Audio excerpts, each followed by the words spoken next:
Cartas de Cristo, áudio 16.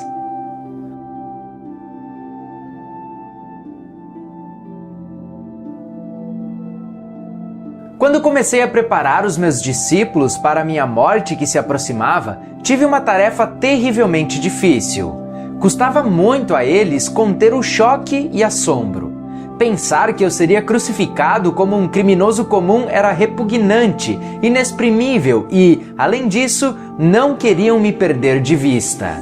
Tinham-os chamado para seguir-me e abandonar suas vidas, as quais tinham sempre sido bastante prósperas. Tinham abandonado suas famílias e seus lares para refazer suas vidas ao meu lado e de meu trabalho. Tinham se orgulhado de meu caminhar pelas cidades. Tinham estado dispostos a juntar-se a mim e eram conhecidos como meus discípulos, apesar da rejeição e a dura crítica dos líderes religiosos. E mais ainda, amavam-me e respeitavam-me tanto pela forma como eu vivia meus próprios ensinamentos, como pela maneira como curava tantas pessoas com compaixão e pelo consolo que trazia às suas vidas desventuradas. Acreditavam verdadeiramente que eu era o Filho de Deus. Como o Filho de Deus podia acabar na cruz? Perguntavam-se. Aumentava o espanto com cada pergunta. Era impensável. Sentiam que um tremendo vazio se abriria diante de suas vidas, uma enorme cratera na terra onde pisavam e uma vasta extensão de instabilidade e de falta de propósito dentro deles mesmos. Não se atreviam a contemplar a minha futura crucificação da qual eu falava. Tal acontecimento destruiria tudo aquilo em que tinham acreditado com todo o seu coração. Desta maneira, meus discípulos resistiam muito fortemente ao que eu tentava dizer e afirmavam repetidamente que tal coisa nunca poderia ocorrer. Agi com firmeza contra suas teimosas negativas e finalmente sentiram-se obrigados a silenciar seus argumentos e a, aparentemente, aceitar que tal coisa poderia ser possível. Disse a eles que depois de minha morte me veriam de novo e que esperava que continuassem o trabalho que eu tinha começado. A dor e as discussões que eu tinha provocado entre meus discípulos também me afetaram profundamente. Não era tarefa fácil ir a Jerusalém, onde o meu destino me esperava. Acima de tudo, perguntava-me se estaria à altura daquele grande desafio para a resistência. Seria capaz de transcender a condição física e entrar no Pai Consciência Universal e ali ficar até morrer? Às vezes, eu me sentia profundamente assustado diante do Calvário, mas não me atrevia a revelar esse temor a meus discípulos. Assim, comecei minha última viagem em direção a Jerusalém com grande confusão de sentimentos. Por um lado, estava cansado de curar, falar e ensinar as pessoas que me escutavam boquiabertas e não tinham nenhuma real compreensão do que eu tentava dizer. Tinha pensado que meu conhecimento tornaria as pessoas capazes de sair de sua miséria e, pelo menos, estabelecer contato com o Pai e obter um vislumbre do reino dos céus. Não havia nenhuma evidência de tal despertar espiritual, nem mesmo entre meus discípulos. Meu desapontamento e sentido de fracasso trouxeram-me contentamento ao pensar em abandonar a vida terrena rumo à gloriosa existência que sabia que me esperava depois da morte. Ao mesmo tempo, perguntava-me como poderia suportar a dor da crucificação. Ao longo de minha missão, meu estado mental era mais ou menos pacífico e consistente, frequentemente em júbilo, com pensamentos focados no Pai Consciência Amorosa, autor de todo o ser, sabendo que bastava pedir e o que pedisse rapidamente seria manifestado. Eu seria capaz de manter minha serenidade quando fosse apresentado diante do conselho, levado para a crucificação, pregado na cruz com meu peso pendurado pelas minhas mãos? Como estava dando lugar a dúvidas e temores, o nível normal das frequências de minha consciência estava baixando. Eu estava descendo novamente as frequências da consciência do plano terreno. Voltei a ser vítima de minha antiga agressividade que me incitava a atos irracionais, que eu não teria sequer considerado quando estava em meu estado anterior de total harmonia com o Pai Consciência Amorosa. Minhas dúvidas e conflitos se exteriorizavam em minha vida como emoções e impulsos humanos que eram opostos à lei cósmica do amor. Primeiro, aconteceu o episódio da figueira. Tinha fome e fui em direção à árvore, não esperando verdadeiramente encontrar frutas, porque não era a estação de figos. Ao ver que a busca era infrutífera, amaldiçoei a figueira. 24 horas depois, ela havia murchado até as raízes. Foi uma experiência chocante. Era a primeira vez que minhas palavras tinham causado dano a algo. Contudo, mostrou claramente a meus discípulos o poder do pensamento para o bem ou para o mal. Demonstrou que quanto mais espiritualmente evoluída é uma pessoa, maior é o impacto de suas palavras no meio ambiente. Aproveitei a oportunidade para explicar aos meus discípulos que eu tinha me comportado de maneira irrefletida, como faz a maioria dos homens e mulheres que, tendo grandes expectativas, não consegue o que quer. Essas pessoas costumam reagir com raiva, lágrimas e até com palavras fortes que podem ou não significar um desejar mal, ou maldizer a pessoa que tenha negado o que eles desejavam. Eles já tinham visto por eles mesmos o que minha maldição tinha causado à figueira.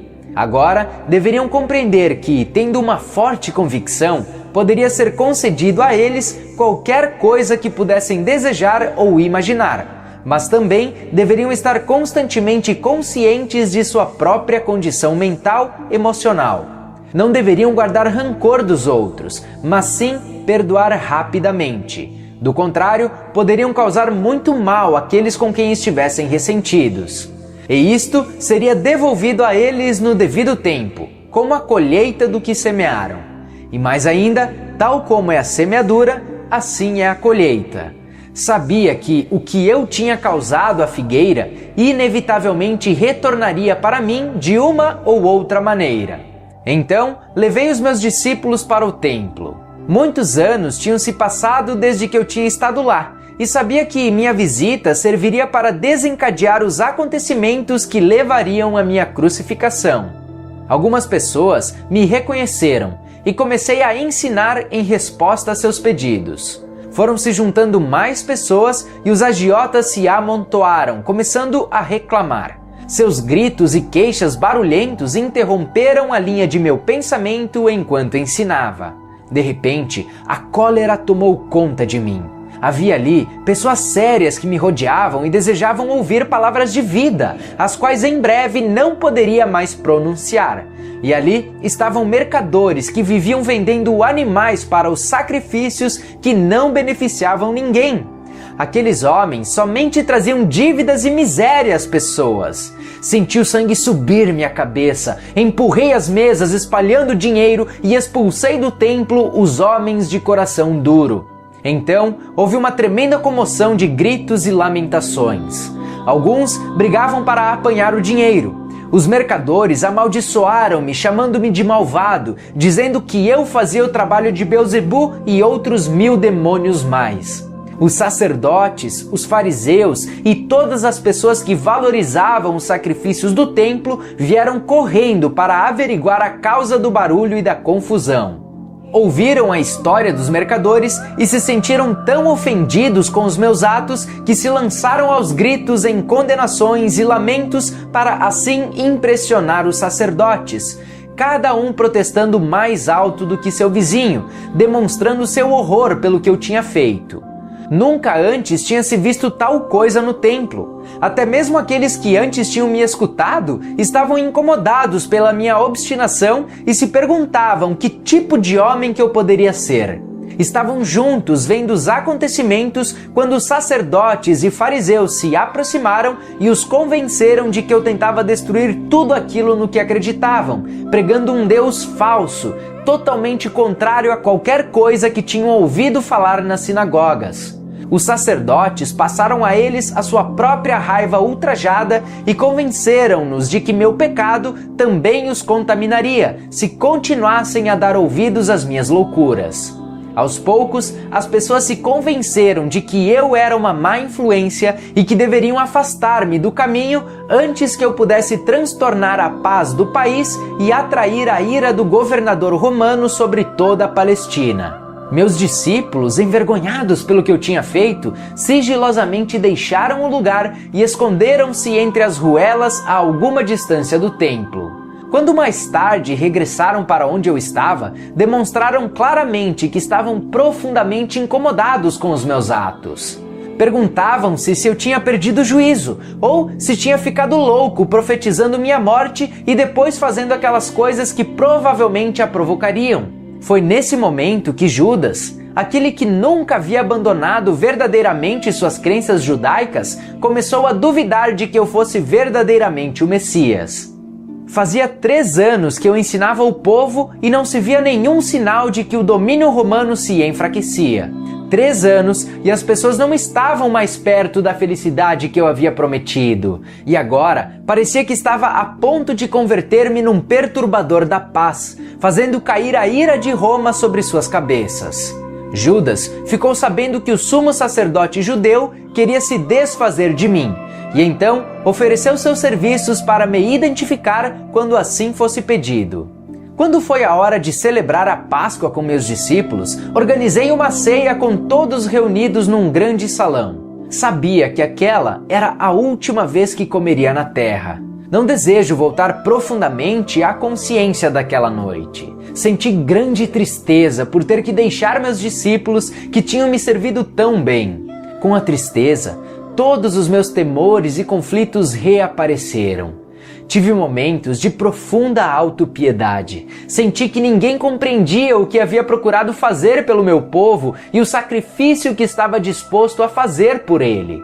João estava contando uma expressiva história sobre a última noite dos israelitas no Egito, antes de escaparem para o deserto. Falava das instruções de Moisés ao chefe de cada família, para que matassem um cordeiro sem mancha, que o cozinhassem de certa maneira e pintassem com aquele sangue as portas das moradias israelitas, porque naquela mesma noite viriam os anjos para matar todos os filhos primogênitos dos egípcios e o seu gado. Com vivacidade, recordou a agitação dos egípcios ao despertarem e encontrarem o primogênito de cada lar ensanguentado, sem que nenhum tivesse se salvado. Era o tipo de história horrível que eu rejeitava por não ter nenhum valor para a pessoa que buscava a verdade espiritual mais elevada.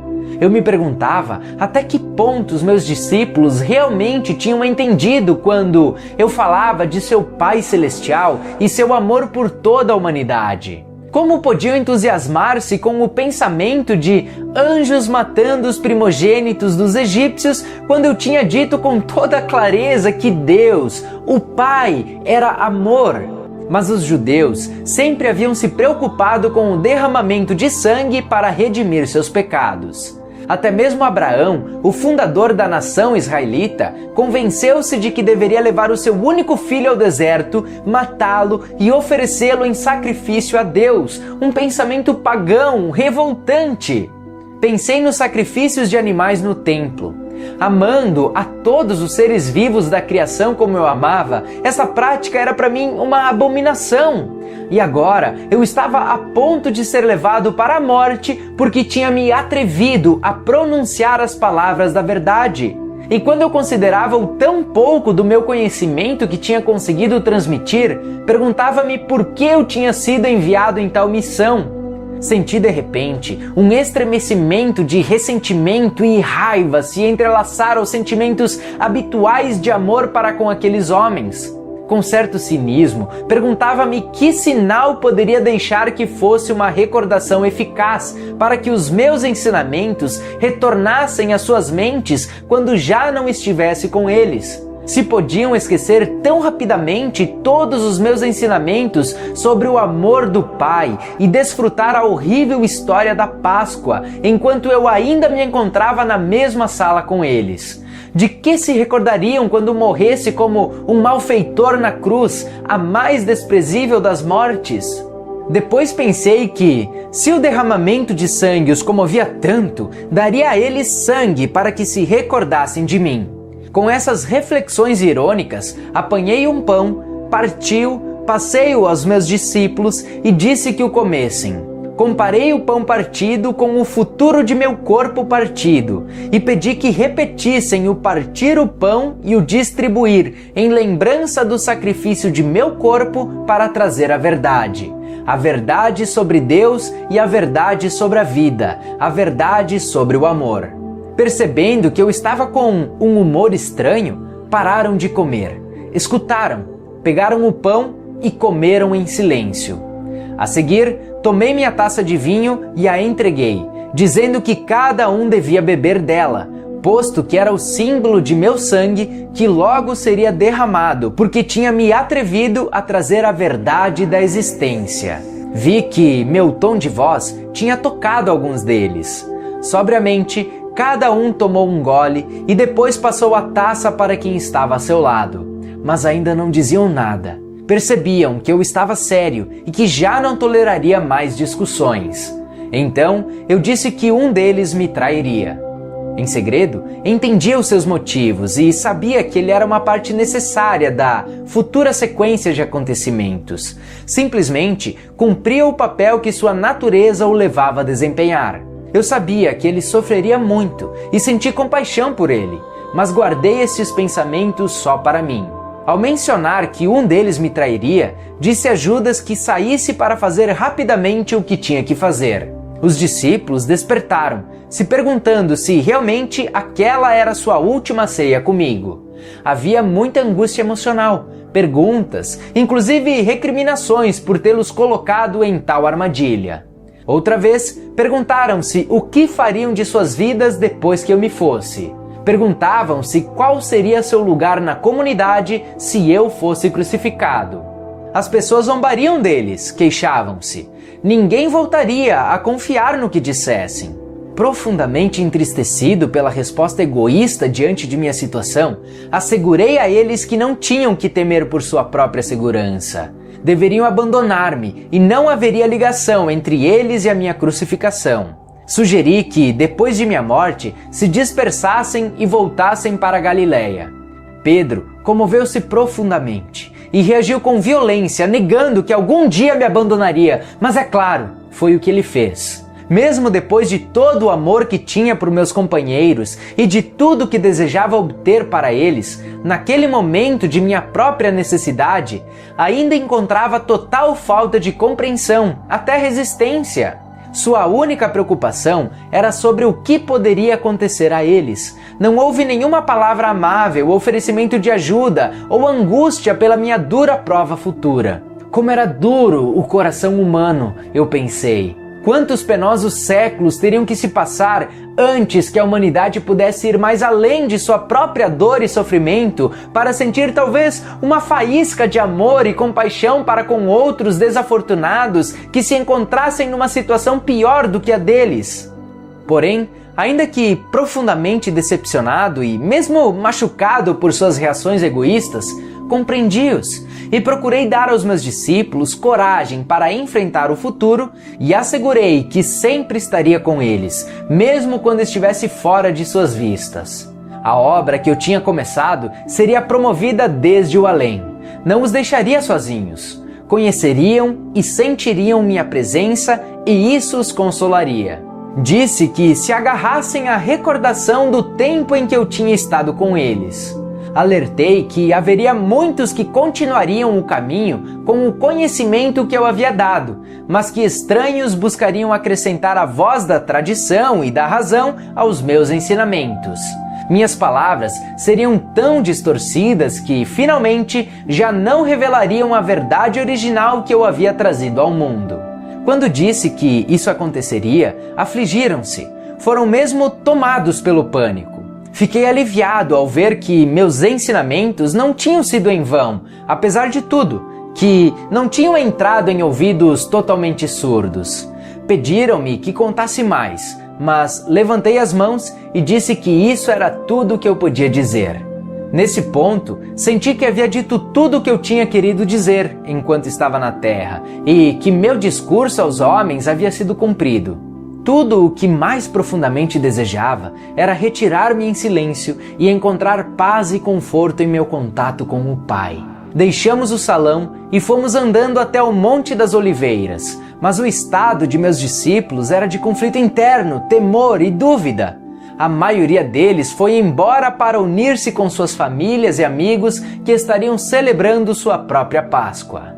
No jardim havia uma rocha especial cujo formato lembrava uma pequena caverna.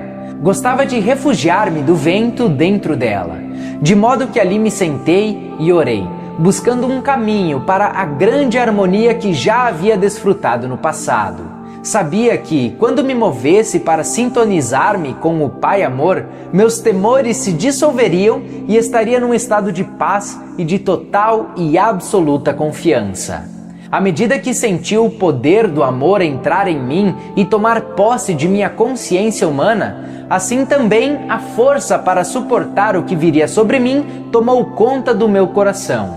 Seria capaz de permanecer dentro do amor e dar amor aos outros até o fim. E assim foi.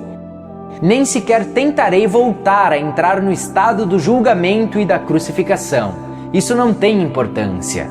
Quando finalmente morri na cruz e meu espírito retirou-se de meu corpo torturado, fui elevado dentro de uma luz radiante e indescritível.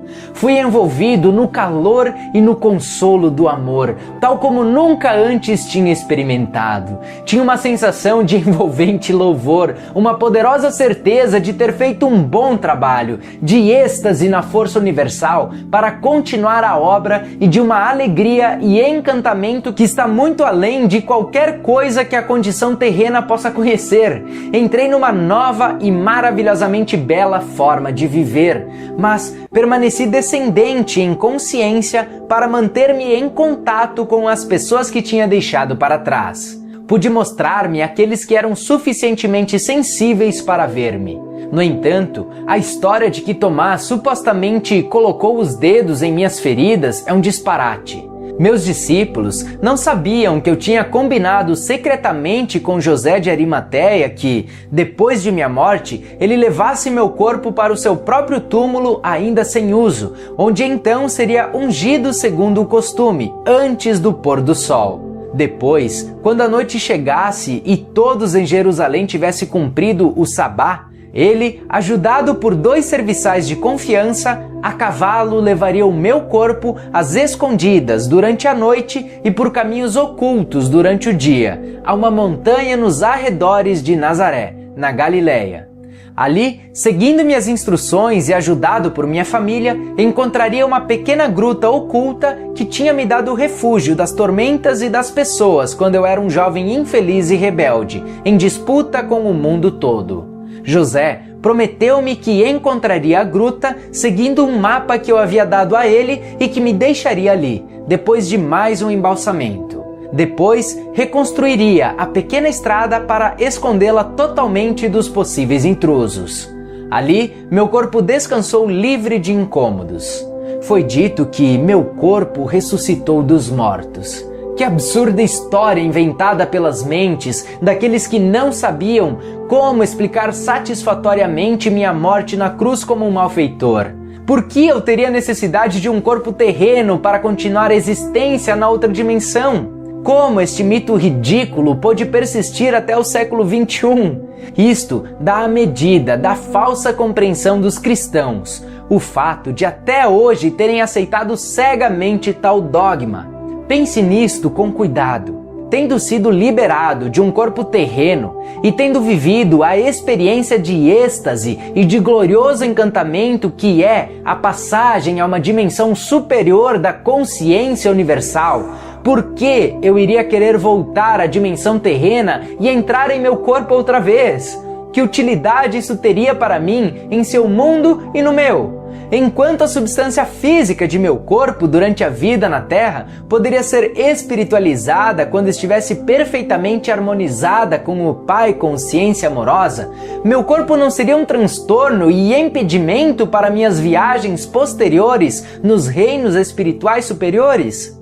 As coisas visíveis não são mais do que uma manifestação das frequências vibratórias específicas na consciência, que produzem um cintilar de minúsculas partículas, criando um aspecto de matéria sólida. Cada substância visível possui sua própria frequência vibratória única. Uma mudança na taxa de vibrações produz uma alteração na aparência da matéria. Quando as energias da consciência mudam, também mudam as aparências da matéria.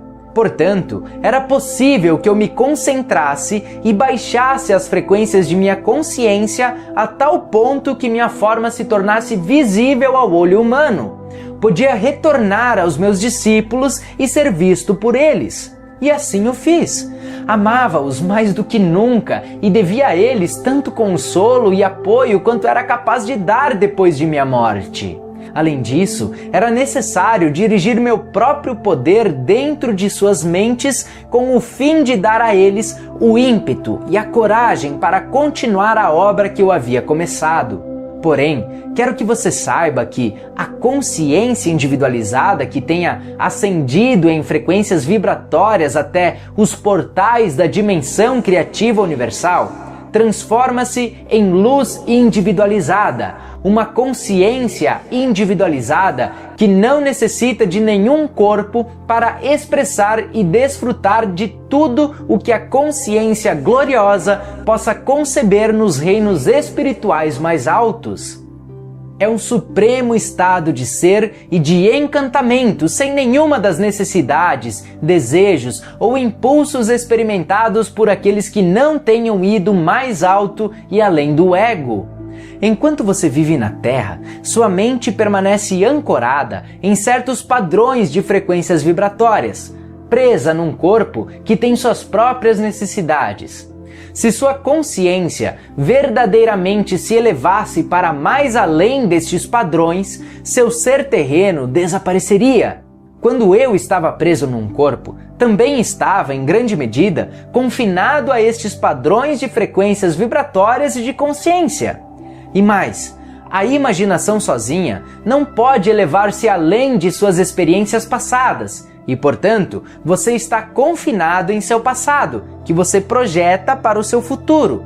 Contudo, pouco a pouco, você será guiado por aquelas mentes que são suficientemente sensíveis para entrar nas dimensões espirituais mais altas e que podem mover-se mais além dos seus atuais limites de consciência.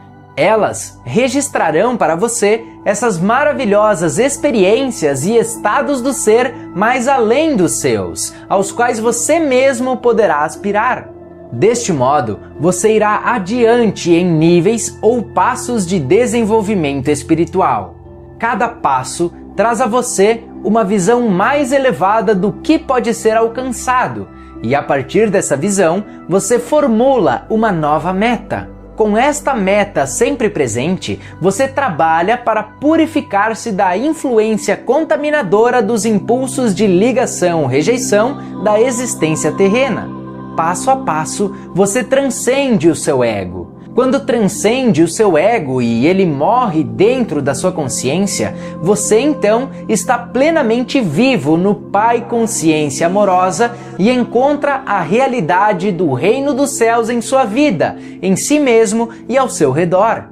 Para permitir que você alcançasse estes picos de amor, alegria, harmonia e êxtase, eu vivi, trabalhei e morri na Palestina e vim agora a você nestas cartas. Não permita que o meu trabalho seja em vão nesta segunda vez. À medida que ler estas páginas, busque, medite e ore para receber inspiração. Chegará a sentir a resposta do Pai e, se escutar cada dia com atenção, ouvirá a voz do Pai. Esta voz está sempre com você.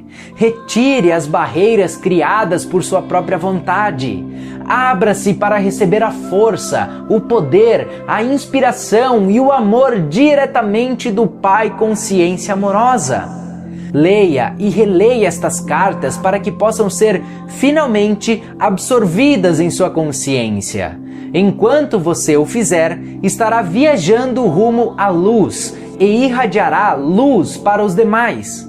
Tal luz não é luz como a da eletricidade, mas sim da mesma natureza da consciência universal que descrevi para você em minha carta 1. Portanto, enquanto irradiar a luz, irradiará o amor incondicional. Você promoverá o crescimento e o desenvolvimento espiritual de qualquer ser vivo. Desejará alimentar e nutrir, trabalhar para promover proteção, cura e educação.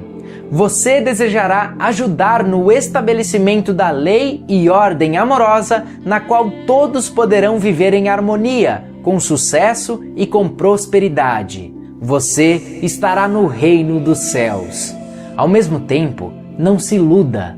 Enquanto são dados os passos para apresentar estas cartas ao mundo exterior, haverá exatamente as mesmas recriminações, a mesma condenação, os mesmos falatórios de Satanás, do diabo, como houve quando ensinei na Palestina.